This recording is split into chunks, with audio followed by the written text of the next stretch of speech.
सबसे पहले प्रभु शिव शंकर जी ने पार्वती जी को सुनाई और जब प्रभु शिव जी समाधि में बैठे थे, ध्यान में बैठे थे, तो उनके चेहरे पर अलौकिक मुस्कान थी।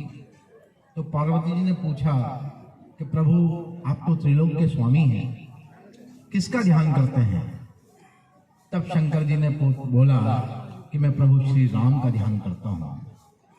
तो एक सवाल और आया कि ये प्रभु श्री राम कौन? तब ये रामायण शंकर जी ने अपने मुखारविंद से पार्वती माता जी को सुनाई और वहां पर सुखदेव जी महाराज बैठे हुए थे, जिसको हम तोता कहते हैं। उन्होंने सुनी, फिर काग बसुंडी के पास गई, फिर गरुड़ जी के पास गई, ऐसे पक्षियों में पहले फैली और फिर मानव में आई। फिर ये रामायण कहीं वाल्मीकि जी के पास गई और वाल्मीकि जी ने रामायण की रचना की। ये बात आप सभी को पता है, भूमिका इतनी ही है। मैं कुछ अंश उस रामायण के आप तक दे रहा हूं, सुनिए। श्री राम के नित नाम में ही खुद मगन महाकाल है। श्री राम के नित नाम में ही खुद मगन महाकाल है। और राम में सृष्टि समाहित नभधरा पाताल है। वाह वाह वाह वाह। राम में सृष्टि समाहित नभधरा पाताल है। इस जिंदगी की वेदना को भेदना ही राम है। इस जिंदगी की वेदना को भेदना ही राम है। और राम जिनके मन बसे वहाँ रोशनी अविराम है। वाह वाह वाह। राम जिनके मन बसे वहाँ रोशनी अविराम है।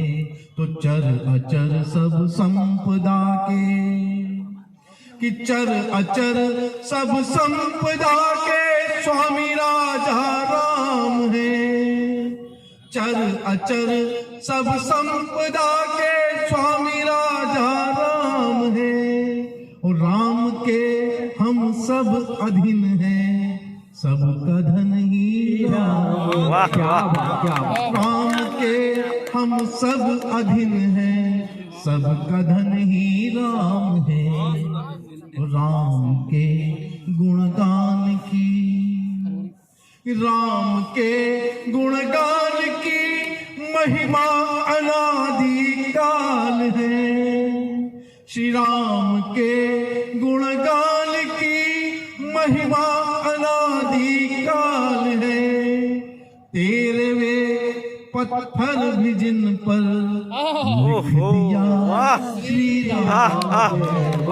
तेरे वे पत्थर भी जिन पर लिख दिया श्री राम है। और राम वन को जब गए तो, राम वन को जब गए तो हो गए भगवान राम। राम वन को जब गए तो हो गए भगवान राम। घर जो रुक जाते अवध में राज करते राजा। कौन रोक रहा था उन्हें? कोई नहीं रोक रहा था। लेकिन राम जी का जब राज्याभिषेक की तैयारी चल रही थी, उस टाइम पे उनके गुरुजी ने बोला कि भाई ये क्या हो रहा है, आप किस कार्य के लिए आए हैं इस धरती पर? तो गुरुजी से पूछा गया कि गुरुजी करूं क्या? तो उन्होंने ही बताया कि जाओ अपनी माता कैकई के पास जाओ, उन्हें कुछ समझाओ, उन्हें कुछ याद दिलाओ। कि माँ कैकई के पास गए प्रभु श्री राम। कैकई ने उनको फटकार लगा के भगा दिया। आज तो ऐसी बात बोली, आगे से इस प्रकार की बात मुझसे बोलना मत। तुम मुझे भरत से भी प्रिय हो और मैं ऐसा पाप कर नहीं सकती। तुम होंगे भगवान अपनी तरफ से मेरे लिए, मेरे पुत्र हो तुम और मेरे पुत्र बने रहोगे। मैं कलंक अपने सिर पर नहीं ले सकती। ये केकई का जवाब था। तो निराश होकर वापस आ गए। फिर गए गुरुजी के पास। तो गुरुजी से फिर पूछे, गुरुजी अब क्या क्या किया जाए? तो बोले एक काम करो, अपनी मौसी के पास जाओ। अब आप बोलेंगे मौसी कहाँ आ गई रामायण में? तो जो हमारी देवी मंथरा हैं वो वास्तव में माता केकई जी की चचेरी बहन है। हमारे कई सारे ग्रंथों में कई चीजें हमसे छुपाई गई, वास्तविक इतिहास भी छुपाया गया, तो ग्रंथ भी कई सारे तोड़ मरोड़ के लिखे गए हैं। लेकिन जब हम कई ग्रंथों का सार देखते हैं, इस रामायण को लिखने के लिए मुझे 20 रामायणों का सार समझना पड़ा, उनको पढ़ना पड़ा, और वहां से मैंने निचोड़ निकाला है और तब ये छंद बना है। सुनिए। तो केकई के पास जब मंथरा के पास गए तो मंथरा से पूछे कि मौसी जी आपके पास खोने के लिए क्या है? वो बोली बेटा मेरे पास खोने को तो कुछ नहीं, लेकिन पाने के लिए भी मेरे पास कुछ नहीं है।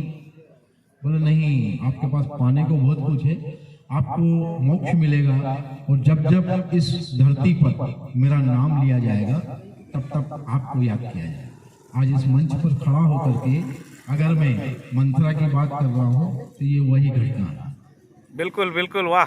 तो लक्ष्य अपने अवतरण का जानते भगवान थे, राम के मन में युगों को तारने के भाव थे, राम के मन में युगों को तारने के भाव थे। तो रच के लीला राम जी ही, वो रच के लीला राम जी ही भ्रमित सबको कर दिए। मंथरा के कई के द्वारा राम वन को चल दिया। मंथरा के कई के द्वारा राम वन को चल दिए। अंत में यह हुआ कि जब कोई नहीं मान रहा था तो मंथरा ने उनके कुछ कान भरे। तब केकई ने ये बोला कि ठीक है, मैं इतना स्वीकार करती हूँ कि मेरे ऐसा करने से राम का काम बनता है तो मैं कोप भवन में चली जाऊंगी, लेकिन अपने मुख से कुछ नहीं बोलूंगी। न कभी केकई ने अपने मुख से दशरथ जी को बोला कि मेरे पुत्र भरत को राज्याभिषेक किया जाए, राज्य तिलक किया जाए, उसको राजा बनाया जाए और राम को 14 वर्ष का वनवास दिया जाए। और ना राजा दशरथ जी ने अपने मुख से राम जी से ये चीज बोली कि तुम वन को जाओ। ये क्या हुआ, इसकी कहानी आगे सुनिएगा। तो कैसे हुआ क्या कि केकई चली गई कोप भवन में। तो राजा दशरथ जी ने पूछा कि रानी केकई कहाँ है? तो दासियों ने उनको बताया कि रानी तो कोप भवन में है। तो बोले कोप भवन में क्यों है? किसने ऐसा दुस्साहस कर दिया? क्या हो गया? पूछ के आइए। तो जब पूछ के आए तो जो उत्तर मिला दासियों के थ्रू, दासियों के माध्यम से, तो ये उत्तर ये था कि रानी ये चाहती है कि भरत को राजा बनाया जाए और राम को 14 वर्ष का वनवास दिया जाए। तब ये पंक्तियां बनती है कि जैसे ये चीज सुनी राजा दशरथ जो है बेहोश हो गए। उनको तो सूझ भी नहीं रही। तो जो व्यक्ति बेहोश हो जाए, जिसको बिल्कुल मूर्छा आ जाए, वो अपने मुंह से क्या बोलेगा कि प्राण दशरथ के अधर में राम ही तो प्राण थे, कि प्राण दशरथ के अधर में राम ही तो प्राण थे। और आस ही टूटती दिखे तो सांस केवल क्या करे, आस ही टूटती दिखे तो सांस केवल क्या करे। वो रच के लीला राम जी ही भ्रम को कर दिए। मंथरा के कई के द्वारा राम मन को चल दिए।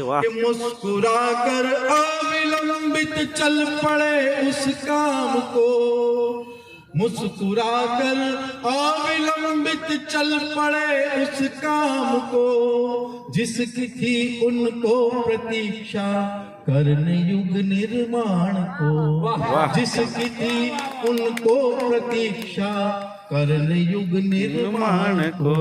और धरा की थी जान जिसमें, कुछ कुछ पात्र आएंगे इसमें, सुनते जाइएगा।